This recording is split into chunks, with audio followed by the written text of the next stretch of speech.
Okay, our frank talk continues with MEC of Education in Gauteng, Panyaza Lesufi. Let's talk about the quality of education now, right? Please explain to me, because there's this now standard 9 exit, which we're told, no, it's not really exit, it's just to give people, another stream and so on. But because it has been introduced out of the blue, it confused society who think, oh, now these guys now, not only have they lowered the pass rate in matric and are progressive learners, now they're saying, oh, at 9, if you fail, just exit. We'll see you on the other side of the unemployment queue. Please explain to me. Let me explain it. And I want to give you context. If you check successful countries, you are Germany of this world, and countries that are prospering and they are at the pinnacle of economic achievement, you will see that 80% of their students go to technical schools. And it's only 20% that goes to what we say academics.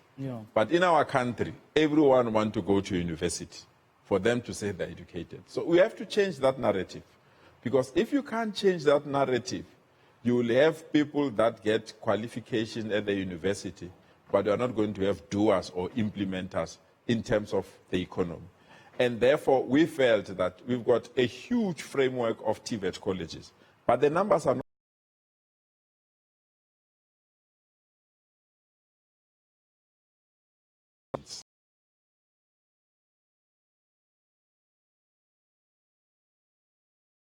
Area in which it gives learners that don't want to follow the academic stream, but want to follow the technical stream or the vocational stream. It gives them that option to say, you can now go to what previously used to say are technicons. Yes. So we're creating that pathway because the benefits are huge there. Unlike the universities, when you go to these TVET colleges, you have a state bursary automatically. Because that's a very, very important sector that we need. We need boil makers. We need all these kind of skills that we need. The plumbing world is the world but that is the assumption that if you leave at standard 9, you don't need the other remaining years to pursue that stream. Those remaining years are there in the other stream as well, in the TVET colleges. So you mean the stuff that will replace standard 10, 11, and 12 in that stream as you exit the actual schooling system? It's not like you're going to lose out on that education. You benefit more because with the academic stream, you are still being taught what is a frog, how a frog move. But when you go to the vocational stream and other things, you've already been taught how to, in township language, but how to choop a house or wire a house electronically. I haven't heard that in a long time.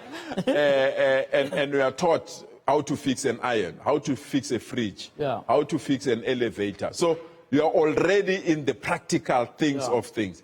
But whereas when you continue the academic one, you are still in the theoretical aspect of it. So that exit, it's trying to say there are other children that can't succeed with the academic one. Give them the opportunity to go and do the practical aspect. The only issue that I had with it that puzzled me was that if you look at the reports that have been released about, and we've talked about this before, that South Africa has put itself to write those tests and then the results came that says our numeracy and literacy levels are very poor. In fact, they used the phrase, our children can't read with understanding, right? In the context of that, wouldn't you then say you've got to keep in the classroom up to standard 10, right? For a long enough time to defeat that assessment of poor numeracy and literacy. Not exit them early, and then they are doing all these practical things, but they can't read, they can't write, they can't calculate all the stuff they need to succeed even in this second stream. What's your assessment of that? That is why I praise the resolutions that were taken by the ruling party to move ECD from these so-called crashes, from all these private places and other things, and make it part of. Because if you can't teach them to read still at ECD centers or crashes, you have missed them. By the time they're up there, it's late. So the investment in ECD to say we can't allow our children at the ECD center to sing eat, sleep, go home. You need to introduce mathematics at that stage. Yeah. Gone are the days where they just have to sing Noyane Tsepe or say wow, say wow. Yeah. That's wasting time. You need to introduce that maths there. You Yeah. need to introduce that physics there. You need to introduce coding there. You need to teach them how to read there. So that's why, therefore, I'm saying from 2020, Yeah. the investment to migrate ECD centers to education will be a major investment in terms of that, that they can. Yeah, please help me understand. The last time we had that conversation, we talked about the progressing of learners, and you really explained it well to me, okay? Now, when I hear that now you are exiting the MS39, because you're saying, no, if they fail 39 twice, I progress them to 10. Yeah. And in fact, you said to me that the percentage of those who actually make it is very high. I think you said 99%, you know? It's very high. You know, so are you saying that the exiting at 9 to pursue a less academic stream was not as a response to saying the progressing of learners towards grade 10 is no longer a viable option? Please, No, it's not. please help me understand Let me help how you they coexist. And that's what we need to rectify. Yeah. Because there is this notion that those that are not clever must go and do the Ambach things. Only those that are clever, they must go acad. It's very wrong. You need products. And therefore, the grade 9 exit remains the most important win to be part of that way. And it's the world that is growing. Yeah. I mean, check people that are doing software development. They're in that thing. Check people that are designing cars. They're in that space. Where are we as South Africa? We're at the bottom. So it's very, very important to do that. But those that are progressing, it's a purpose of ensuring that your weakness strengthens us to support you. Yeah. If you fail, let's say you fail a grade 10 twice, there's an indication there's a problem. And therefore, when you progress, is to then give special attention to you. Yeah. Either it was what do you call this stage of teenage adolescence. Yeah. Either when we were at school, JJ was the best thing, and instead of concentrating on your studies, you're spending time looking at JJ. Now that JJ has gone to a higher grade, that thing that was distracting you, it's no longer there. Yeah. You pick up and then progress in your life. So there are lots of things that have been there, but you don't say learners with disability, you must kick them out of the system. Yeah. The system must support them. And because they themselves are not third-class citizens of the country. Yeah. You can't confine learners with disability to say, go and be a switchboard operator. They must be part of this economy. They must fly these aeroplanes. And therefore, the progression of learners is for us to give special attention to this. And they perform very well. I mean, I had 12,000 that we progressed from grade 11 to grade 12.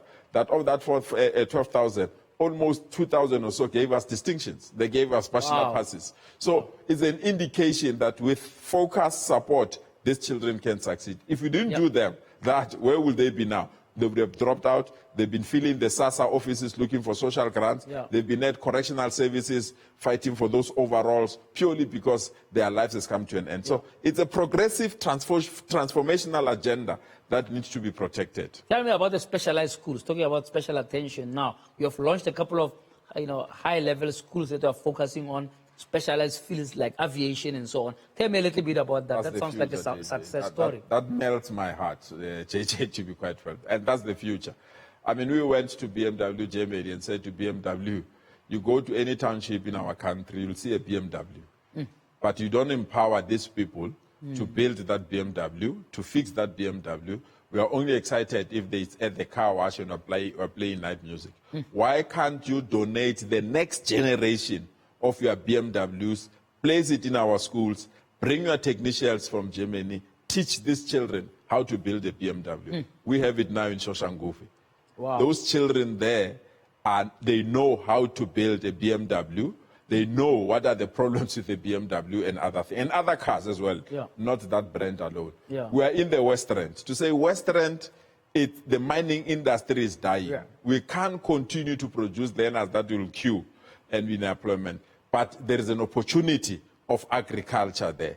let's have a school of e-agriculture, because we are moving towards e-agriculture, so that we convert a child of a farm worker not to be a farm worker but to be a farm owner. So we had a school of agriculture. We went to the south to say there's an opportunity of Val River. We might not have an ocean, but we can teach our children about maritime studies. We had all government, the army, the Air Force, they are teaching our children about, during school holidays, instead of these children going home, they go with the army into the ocean. They are taught all those careers in there. We said to Eguruleni, you have an airport, an international airport. You can't allow our children to be told that this thing that is flying all over is going to deliver a baby. It's part of an economy. Teach them that economy. Careers in the aviation industry, in terms of air traffic control, in terms of being a pilot, being an engineer. There's a school that focuses on that. There's a school that is focusing on that thing. But we went to Soweto and said, Soweto, we need learners that understand engineering. So we took an engine of a 747, put it in a school. Those children are taught how to dismantle it and assemble it. An engine of an aeroplane, an engine of a caterpillar, an engine of a helicopter, so that they understand that well. So these schools of specialization, we're opening now a school of specialization with Transnet. That is going to be a school of Olympics. That the next generation of those that want to compete at the Olympics, they must not drop out of school to concentrate on athletics, and they must be part of the schooling environment. So we've got those schools of specialization. I can tell you, JJ, that's the future. And those are the schools now, in terms of online registration, are attracting a lot of people who are going to former Model C schools. They want to come back to the township because they want to be part of those schools. So that's really preparation for IR as well, because you've been also busy with turning the classrooms into real electronic sense or format of teaching. How's that going? In Gauteng, JJ, if you need a chalkboard and you need a chalk and you need a duster, you must go to a museum. You'll never come to our schools. It's one classroom, one smart board, one teacher, one laptop, one learner, one tablet, one school, one free Wi-Fi, so that our children can be part of this revolution that is taking place. So we're quite excited that we're moving there. How much conversion has happened? We've finished all the township schools in terms of grade 12 and grade 11. We're busy with grade 10. Next year, we're bringing grade 9. So we're taking them by grade until we've converted all of them. But unfortunately, when you introduce this kind of things, criminals feel it's an opportunity. Absolutely. I want to talk about that next. So we're going to take a break. And after the break, safety at schools. You have been like an ambulance, man. Running. I mean, I don't know how you do it. But clearly there's a problem there in terms of safety of schools or at schools. And I would like you to tell me how you are dealing with that. We're talking to MEC of Education, Panyaza Lesufi. It's never enough time to talk to Panyaza, but unfortunately, we only have about 15 minutes left to try and squeeze in anything. And I haven't even spoken to him about ANC politics. Can you believe it? Let's take a break.